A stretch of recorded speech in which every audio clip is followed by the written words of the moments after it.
Western pebbles அன்பர்களுக்கு வணக்கம். பிரபஞ்ச விதிகள் பத்தின முதல் பதிவுக்கு நீங்க கொடுத்த ஆதரவுக்கு ரொம்ப நன்றி. அதனோட தொடர்ச்சி தான் இந்த பதிவு. அதை நீங்க இன்னும் பார்க்கலனா முதல்ல அதை பார்த்துட்டு அப்புறம் இந்த பதிவை பாருங்க. பல ஆயிரம் ஆண்டுகளுக்கு முன்னாடில இருந்தே எல்லா கலாச்சாரத்திலையும் பிரபஞ்ச விதிகளை ஏதோ ஒரு வகையில கற்பிச்சுட்டே தான் இருக்காங்க. நம்ம வாழ்க்கைய படைக்கிற சக்தி நமக்கு இருக்குன்னு உணர இந்த விதிகளை நல்லா புரிஞ்சுட்டு அதை தினசரி வாழ்க்கையில பயன்படுத்தணும். பிரபஞ்சத்தோட ஒத்து போய் வாழ்றதுக்கு, நம்மள இயக்குற சக்தி கூட தொடர்புல இருக்கிறதுக்கு எண்ணங்கள் பத்தின கான்சியஸ் அவேர்னஸ் எப்பவுமே இருக்கணும். அது இருந்தாலே நம்ம வாழ்க்கையோட ஒவ்வொரு அங்கமும் செழிப்பா இருக்கும். இதுக்கு தியானம் செய்யறது நிச்சயமா உதவும். நம்மளும் நம்மள சுத்தி இயங்குற எல்லாமும் ஆற்றலை எப்பவுமே வெளிப்படுத்திட்டே தான் இருக்குன்னு பார்த்தோம். அந்த ஆற்றலை நமக்கு சாதகமா பயன்படுத்த இந்த பதிவுல இன்னும் விரிவா பார்க்கலாம்.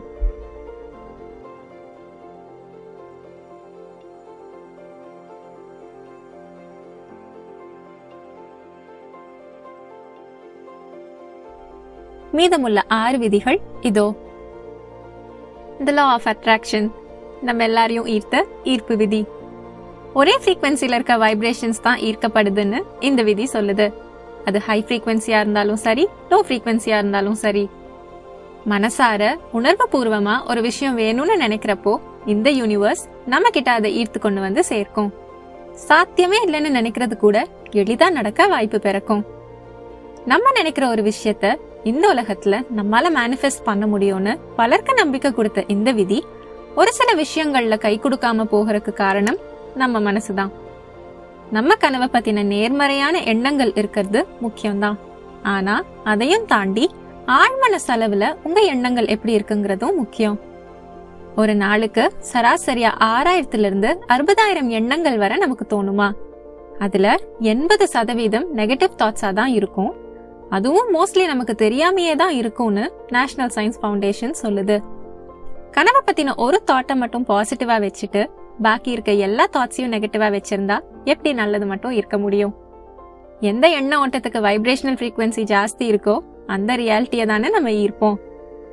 உங்களால ஒரு விஷயத்த செய்யவே முடியாதுன்னு ஆழ் மனசுல ஆழமா பதிஞ்சிருக்கப்போ நீங்க லா ஆஃப் அட்ராக்ஷனோட டெக்னிக்ஸ் ஃபாலோ பண்ற 5 நிமிஷத்தை தவிர நாள் பூரா உங்க மனசுல உங்களால முடியாதுங்கிற எண்ணம் தான் உங்களுக்கே தெரியாம ஓடிட்டு இருக்கும். அதனாலதான் இந்த வீடியோல சொல்லியிருக்க மாதிரி ஆழ் மனசை ரீப்ரோகிராம் பண்ணணும். நம்மள ஒரு மேக்னெட்டா நினைச்சு நமக்குள்ள இருக்க எண்ணங்களை வைப்ரேஷனா உணர்ந்தாதான் இதனோட ஆழம் நமக்கு புரியும்.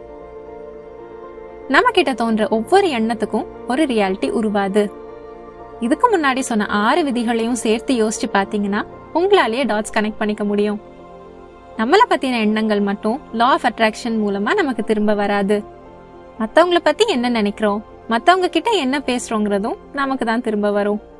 அதனாலதான் யார பார்த்தும் பொறாமப்படாம மத்தவங்களுக்காகவும் சந்தோஷப்படணும். அப்போ இந்த சந்தோஷத்தை நம்மளும் ஈர்ப்போம். The law of perpetual transmutation of energy, ஆற்றல் உருமாற்றம் விதி. இதுவரைக்கும் எனர்ஜியோட இம்பார்ட்டன்ஸையும் ஹையர் வைப்ரேஷனை மெயின்டைன் பண்றதுக்கான இம்பார்ட்டன்ஸையும் பார்த்தோம். எல்லாமே கேட்க நல்லா இருந்துச்சுல்ல? ஆனா வாழ்க்கை எப்பயும் அப்படி இருக்கிறது இல்லையேன்னு நினைக்கிறவங்களுக்கு தான் இந்த விதி. எப்படிப்பட்ட சூழ்நிலையா இருந்தாலும் ஒரு மனிதனுக்கு அதை மாற்றக்கூடிய சக்தி இருக்குன்னு இந்த விதி சொல்லுது. ஏன்னா energy is in constant motion. ஆற்றல் எப்பயும் இடம் பெயர்ந்துட்டே தான் இருக்கு. நம்ம எண்ணங்களுக்கு ஆற்றல் இருக்குன்னு சொல்றப்போ அந்த ஆற்றல் மூலமா நம்ம ரியாலிட்டிய மாத்தக்கூடிய சக்தி நமக்கு இருக்கு. பிரபஞ்சத்தோட பேராற்றல் ஒரு இடத்துல இருந்து இன்னொரு இடத்துக்கு இடம் பெயர்ந்துட்டே தான் இருக்கு. யோசிச்சு பார்த்தா பிரமிப்பா இருக்குல்ல? இந்த ஆற்றலை நம்ம எண்ணங்கள் மூலமா வடிவமைக்க முடியும். ஒரு செயலுக்கு எண்ணம் தானே வழிவகுக்குது. இப்ப நீங்க வாழ்க்கையில இருக்க நிலை உங்களுக்கு பிடிக்கலன்னா அதை மாற்றக்கான ஸ்டெப்ப நீங்க தான் இனிஷியேட் பண்ணணும். அதுவும் மனசளவுல இருந்து தான் ஆரம்பிக்கணும். நமக்கு உடன்பாடு இல்லாத சூழ்நிலைகள் அமையறப்போ அதுல இருக்க கெட்டதுலயே மூழ்கிராம கெட்டதுலயும் ஒரு நல்லது இருக்குன்னு சொல்ற மாதிரி அந்த நல்லதை பாக்குறதுல மட்டும் மனசு செலுத்தினா நல்ல சூழ்நிலைகளை உருவாக்க முடியும். இந்த யூனிவர்ஸ் உங்க நல்லதுக்காக தான் செயல்படுதுன்னு நம்புங்க. உங்க மனசுல ஓடுற எண்ணங்கள் பத்தி எப்பயுமே கான்சியஸா இருங்க. அது நெகட்டிவா இருக்குன்னு தோணுச்சுன்னா உங்க கனவுகளுக்கு கிட்ட கொண்டு போற மாதிரியான எண்ணங்களா மாத்துங்க. அதனால தற்போதைய நிலைய பத்தி கவலைப்படாதீங்க.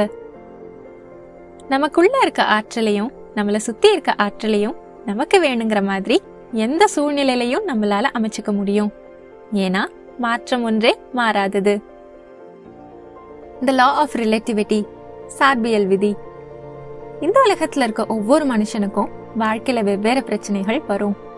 அத நம்ம எதிர்கொள்ளக்கூடிய சவாலா பார்த்து அதை சரி செய்ய முற்படணும். நம்ம இருக்க நிலைமைய விட இன்னும் கஷ்டமான நிலைமையில நிறைய பேர் இருப்பாங்க. அவங்க கஷ்டத்துக்கு முன்னாடி நம்ம கஷ்டம் ஒண்ணுமே இருக்காது. அத மனசுல வச்சுட்டு மனம் தளராம முன்னேறணும்னு இந்த விதி சொல்லுது. இங்க எல்லாருக்குமே சவால்கள் வரதான் செய்யுது. அதை நம்ம எப்படி எதிர்கொள்றோங்கிறதுலதான் நம்ம தனித்துவத்தை காட்ட முடியும். சவால்களை சந்திக்க முடியாம நொறுங்கி போறோமா, இல்ல அது ஒரு வாய்ப்பா எடுத்துட்டு நம்மள இன்னும் ஸ்ட்ராங் ஆக்கிக்கிறோமாங்கிறது நம்ம கையில தான் இருக்கு. நமக்கு கிடைக்கிற அனுபவங்கள் நடுநிலையானதுதான்.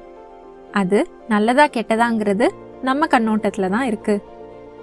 சவால்களோ சறுக்கல்களோ வரப்போ நம்ம வாழ்க்கையில நமக்கு தேவையில்லாத ஒரு குணத்தையோ பழக்கத்தையோ அடையாளம் காட்டிட்டு போகும்னு வச்சுக்கலாம். அதை எலிமினேட் பண்ணி முன்னத்த லாவை பயன்படுத்தினா நம்ம வாழ்க்கைய நமக்கு பிடிச்ச மாதிரி மாத்திக்கலாம். அப்படி மாத்திரக்கான வாய்ப்புகள் அமையறப்போ அதை நம்ம கரெக்டா ஐடென்டிஃபை பண்ணணும். நெகட்டிவ் தாட்ஸ்ல ரொம்ப மூழ்கிட்டோம்னா அந்த வாய்ப்புகளை ரெகக்னைஸ் கூட பண்ண முடியாது. சவால்களை வாழ்க்கையில் ஒரு அங்கமா பார்த்து தடைக்கல்லா இல்லாம வெற்றிக்கான படிக்கல்லா மாத்துவோம். நம்ம சூழ்நிலைய கொஞ்சம் தள்ளி நின்று வெளியாளா பார்த்தா பிரச்சனை ரொம்ப சின்னதாதான் தெரியும். நமக்கு எவ்வளோ பெரிய கஷ்டம் இருந்தாலும் நம்மளை விட கஷ்டப்படுறவங்க இருக்கதான் செய்வாங்க. அந்த நிலைமையில நம்ம இல்லையேன்னு நினைச்சு தைரியமா போராட வேண்டியதுதான். The law of polarity, இருதுருவங்கள் விதி. இந்த பிரபஞ்சத்துல இருக்க எல்லா விஷயங்களுக்கும் ஆப்போசிட்டா ஒன்னு இருக்குன்னு இந்த விதி சொல்லுது. ஒரு காயினுக்கு 2 சைட்ஸ் இருக்க மாதிரி. நல்லது கெட்டது, அன்பு வெறுப்பு, ஒளி இருள் மாதிரி. அப்படி 2 துருவங்கள் ஒவ்வொரு விஷயத்திலயும் இருக்கிறதுனாலதான் உலகத்துல இருக்க நல்லதை அப்ரிஷியேட் பண்ண முடியுது. இருள் இல்லைன்னா வெளிச்சத்தை அப்ரிஷியேட் பண்ண மாட்டோம்ல. வாழ்க்கையை முழுமையா வாழ இந்த விதியோட புரிதல் ரொம்ப முக்கியம். நெகட்டிவ் தாட்ஸ் சரி பண்ணணும்னு நிறைய பேருக்கு கேள்வி எழுது இல்லையா? அதுக்கான பதில் இந்த விதி தான். நெகட்டிவ் தாட்ஸ் உங்களுக்கு இருக்குன்னு கண்டுபிடிக்கிறது ஃபர்ஸ்ட் ஸ்டெப். உங்களுக்கு எழற நெகட்டிவ் தாட்க்கு எக்ஸாக்ட் ஆப்போசிட்டா நிச்சயம் ஒரு பாசிட்டிவ் தாட் இருக்கும். அதை கண்டுபிடிக்கிறது ரொம்ப ஈஸி. அதை என்னன்னு கண்டுபிடிச்சு அது மேல ஃபோக்கஸ் பண்ணா நம்ம வைப்ரேஷன் மாறும். அது அந்த நெகட்டிவ் வைப்ரேஷனை மிஞ்சி நல்லதையே நமக்கு ஈர்த்து தரும். உங்களால கான்பிடென்டா பேச முடியாதுன்னு உங்க மனசுல பதிஞ்சிருந்ததுன்னா நீங்க கான்பிடென்டா பேசுறத மக்கள் ரசிக்கிறாங்க, உங்களை பாராட்டுறாங்கன்னு உங்களுக்கு நீங்களே சொல்லிட்டே இருங்க. நம்ம சூழ்நிலை எப்படி இருந்தாலும் நம்ம என்ன வைப்ரேஷனல் எனர்ஜியை வெளிப்படுத்துறோங்கிறது தான் முக்கியம். நம்ம விரும்பாத சூழ்நிலையில இருக்கப்போ அந்த நிலைய வேற விதமா கூட பார்க்கலான்னு உணர்றதுக்கு கொஞ்சம் பிராக்டிஸ் வேணும். இப்போ வாழ்க்கையில நீங்க பிடிக்காத வேலையில இருக்கீங்க, பிசிக்கலி ஃபிட்டா இல்லாம இருக்கீங்க, நிறைய கடன் பிரச்சனையில இருக்கீங்கன்னா அந்த ஃபீலிங்ஸ்லயே ஃபோக்கஸ் பண்ணக்கூடாது. அப்படி பண்ணா அந்த நெகட்டிவ் தாட்ஸ் மூலமா அதுக்கு தகுந்த நிகழ்வுகளை தான் நம்ம ஈர்ப்போம். அது திரும்ப இதே நெகட்டிவ் தாட்ஸ் தான் மனசுல விதைக்கும். இந்த சைக்கிளை பிரேக் பண்றதுக்கு தான் இந்த லாவை யூஸ் பண்ணணும். பிடிக்காத வேலைன்னு ஒண்ணு இருக்குன்னா உங்களுக்கு பிடிச்ச வேலைன்னு ஒண்ணு இருக்கும்ல, அது என்னன்னு கண்டுபிடிச்சு அந்த வேலைக்கு மாறுங்க. இல்ல எது உங்க வேலையில பிடிக்கலையோ அதை மாத்துங்க. ஃபிட்டா இல்லாம இருக்கீங்கன்னு தோணுச்சுன்னா ஃபிட் ஆறதுல கவனம் செலுத்துங்க. கடன் பிரச்சனையில இருக்கீங்கன்னா உங்க சேவிங்ஸ் பத்தலன்னு தெரிஞ்சுட்டு அதை சரி பண்ணுங்க. யதார்த்தத்துல நடக்கிறத நம்ம எண்ணங்களோட வெளிப்பாடா பார்த்தா தற்போதைய தருணத்தை முழுசா ஏத்துக்க முடியும். அப்படி ஏத்துட்டு அதை வெற்றிக்கான ஒரு வாய்ப்பா பார்த்தா நீங்க விரும்புற மாதிரி வாழ்க்கைய அமைக்கலாம். The law of rhythm, நிலையில்லா தன்மையின் விதி. இந்த பிரபஞ்சத்துல எல்லாத்துக்குமே ஒரு பேட்டர்ன் இருக்கு. எல்லாமே சுழற்சியில தான் இருக்குன்னு இந்த விதி சொல்லுது.